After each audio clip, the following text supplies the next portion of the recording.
So hello বন্ধুরা, আমি সঙ্গীতা আর আমার সঙ্গীতা দুনিয়া চ্যানেলে সবাইকে অনেক অনেক ভালোবাসা। তো আজকে ভীষণ পরিমাণে মেঘ হয়েছে, আর ইউপিতে কিন্তু ততটা মেঘ বৃষ্টি কোনো কিছুই হয় না যতটা পরিমাণে কলকাতায় হয়, ঠিক আছে। তো আজকে ভীষণ মেঘ করেছে, তো বৃষ্টি হয়তো হতে পারে। তো চলো তোমাদের সঙ্গে শেয়ার করি আজকের ওয়েদারটা। তো চলো তোমাদের দেখাই। এই দেখো গাইজ, আমাদের এখানে ঝড় উঠেছে, তাও মনে হচ্ছে কালবৈশাখী ঝড়। বাবা, আরে বাপরে। আর এই জাম গাছটা দেখো, মনে হচ্ছে আমার মাথার উপর এক্ষুনি ভেঙে চুরে পড়ে যাবে। আমি কিন্তু নিচেই দাঁড়িয়ে আছি, কি গাছের পাতা দুলছে। ঝড় উঠেছে, দেখো কি ঝড় হচ্ছে গাইস, কি ঝড় হচ্ছে দেখো। কলকাতা থেকে এখানে চলে এসছে।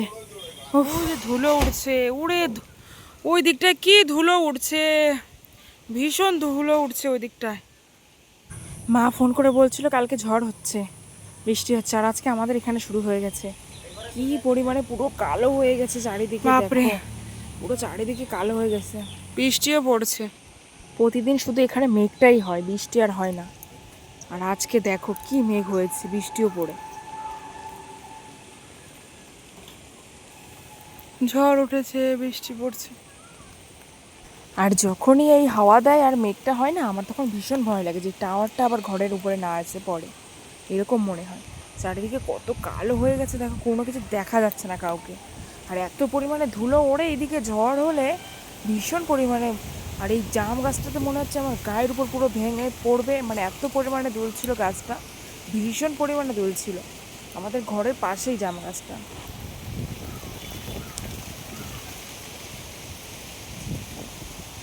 ওরে ঝড়, কি ঝড় হচ্ছে।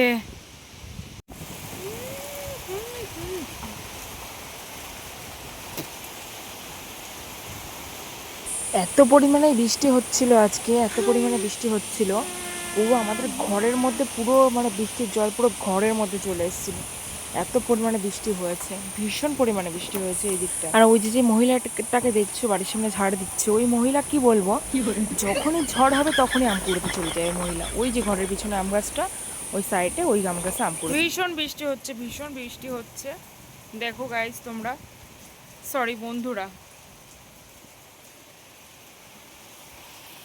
আর আমার বড় এই যে আম কুড়াতে গেছে, এই যে আম কুড়াতে গেছে, ওই দেখো 4-5 জন, কত বড় খারাপ, আম কুড়াতে গেছে।